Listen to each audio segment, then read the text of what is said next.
off-putting to see myself. Camera is there. Oh,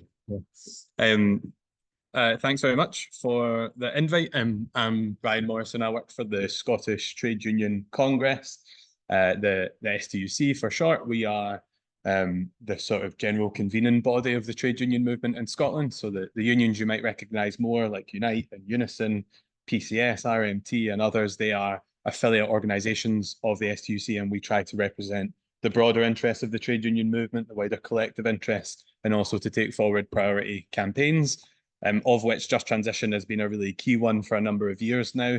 I've worked on Just Transition for 6 or 7 years now within Scotland. And I was asked to speak to what a Just Transition looks like. That's quite difficult at the moment because there are not good examples of that happening in Scotland to the scale that we might need to see.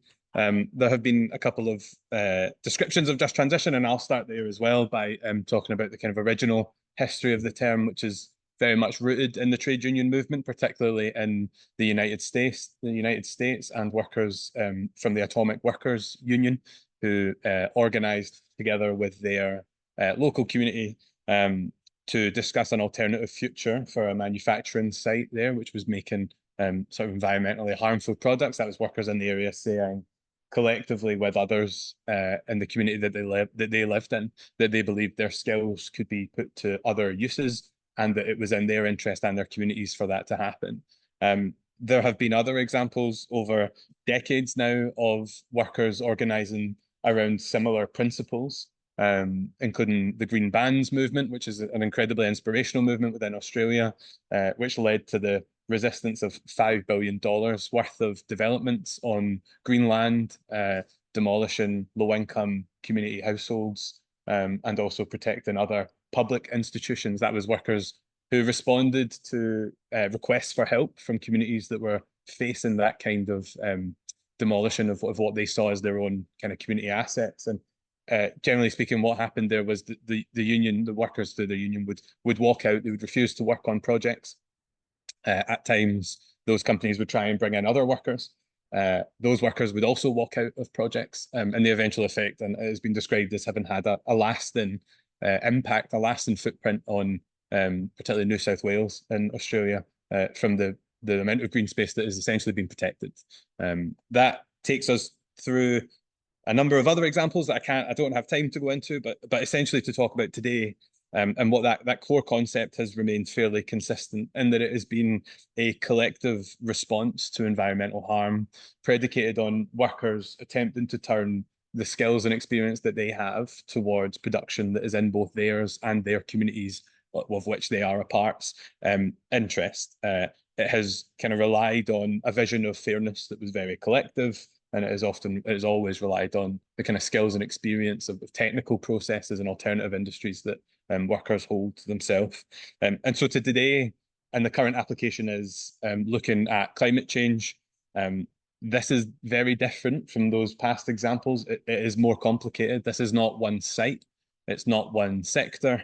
There's both, as has been said, local and global. This will affect international shipping, but it will also affect how you travel from here to how you get home today. In the longer term, that's the type of scale we're talking about. It'll be almost every sector and almost every individual will see some sort of change in their life from the transition to a kind of low carbon, zero carbon economy. That's not true of those other examples of Just Transition. It is inherently more complicated and inherently more difficult. But I don't want to be negative for 15 minutes. So forgive me for that first 5 minutes.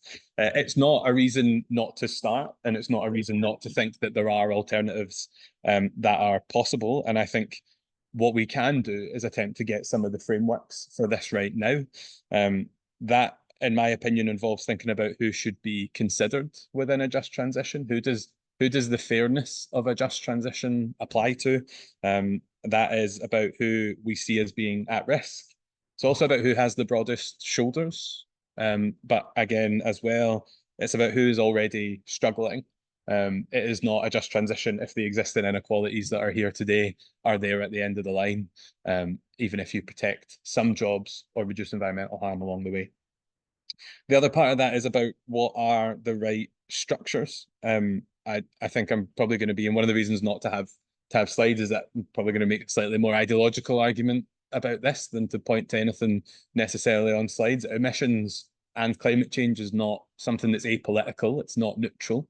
The people who have caused it, the people who benefit from it, are generally the most wealthy and the most powerful. Again, that's on a local and on a global scale. It's as true about the UK as a wealthy developed nation as it is also about the richest within the UK versus those on the lowest incomes.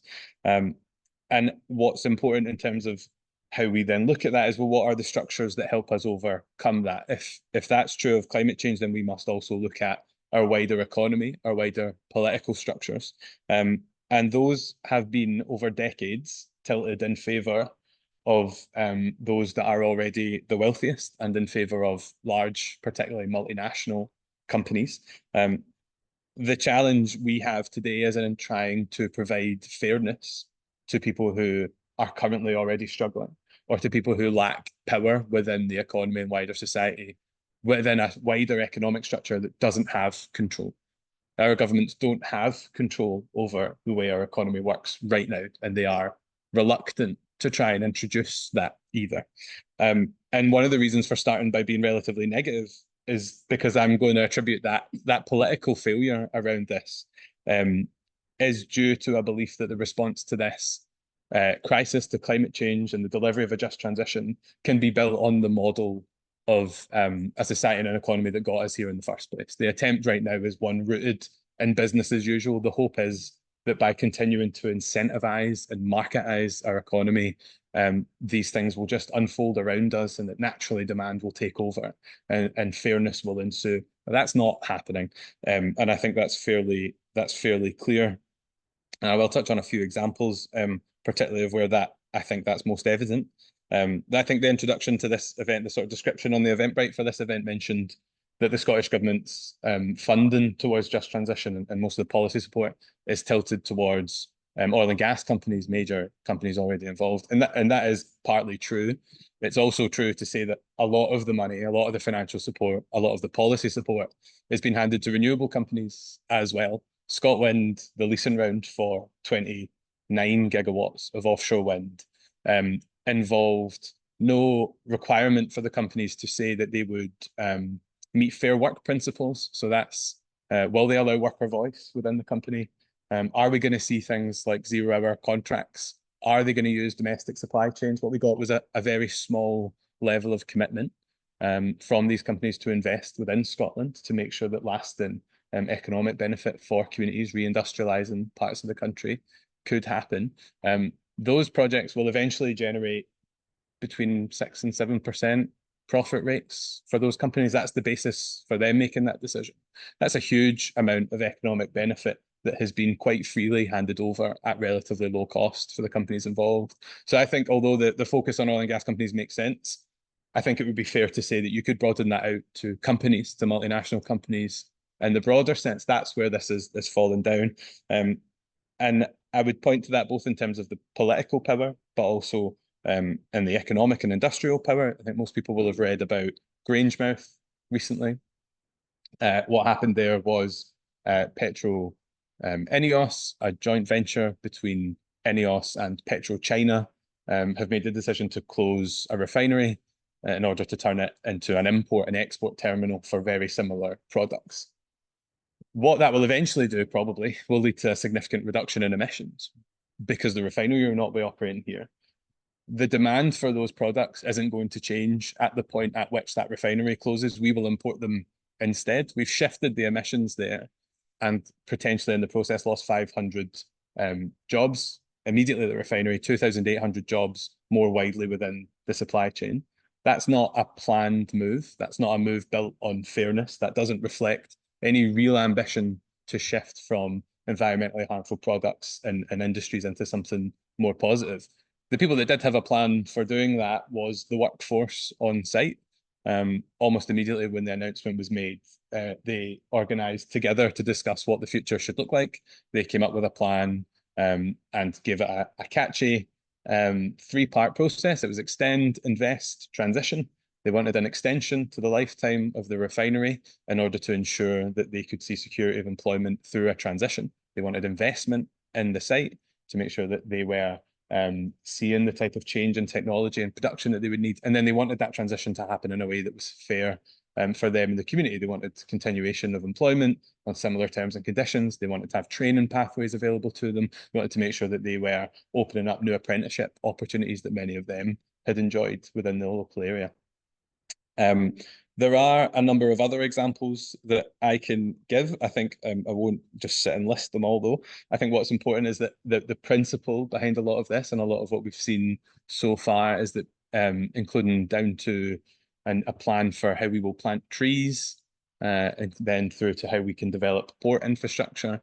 They've all been very market-led. The solutions have often involved commercializing what are natural assets. Sorry, there is a deal just now for private investment firms to replant trees to protect forests, because the Scottish government said that was the only way they could do it, was a 20 billion deal.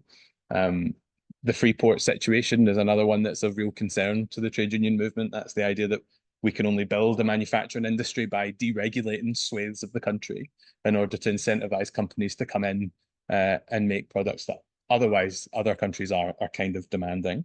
And I think that is where I'm going to kind of move on to in the last few minutes, which is just to say that this is possible to turn this around. It's possible to have an alternative model.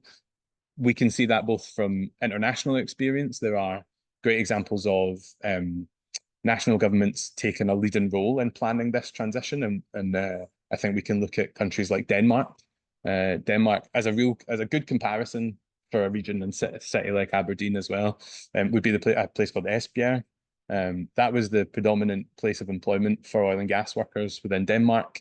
15 years ago, the national government made the decision to pass ownership of the port infrastructure to the local authority. The local authority had then invested alongside the national government to develop that into a hub for offshore wind manufacturing. They've now essentially displaced the jobs that were in oil and gas with high quality renewable work that is then sustainable for decades to come. They supply products that we use here. They've now since signed another huge investment program with a pension fund, the Danish pension fund. We don't see that kind of engagement and that kind of involvement of our public sector. In fact, I had a good conversation with someone from Denmark who asked us how we were getting on with the transition for people who work in oil and gas. You must be seeing great jobs in renewable because of everything that's happening. I said, actually, no, not really. We're not having that many jobs, but also oil and gas workers aren't able to access them very well. Their training standards aren't recognised between the two. There are two different training certification bodies, one for oil and gas, one for renewables. They don't really talk to each other. They don't really have any commercial interest to do that. And this person just was like, that's bizarre that your government isn't doing that.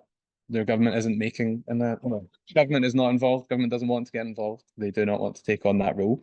And I think what I'll kind of finish by saying is that we don't even need to look internationally. We have seen models, and Aberdeen has seen a model of how to manage industrial transition in a way that benefits local people for in the long term in an economic sense.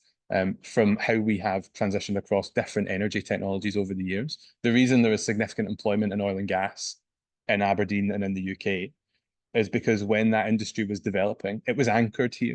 Investment was there, ownership was there. There was a real sense of control within that time. The only reason that hasn't happened within renewables is because that was handed over. And I think something that's interesting is when these ScotWind projects are developing, you'll see very quickly the amount of public ownership that is involved. It's just not public ownership from the UK.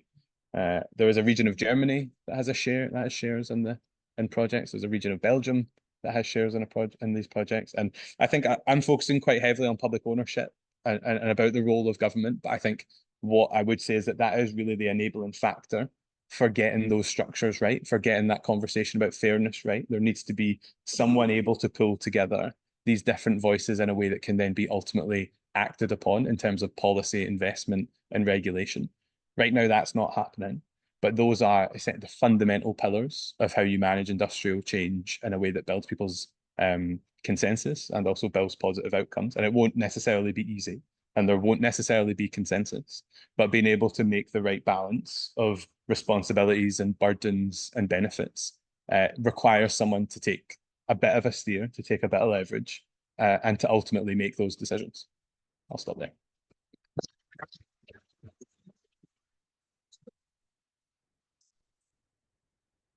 Thank you very much.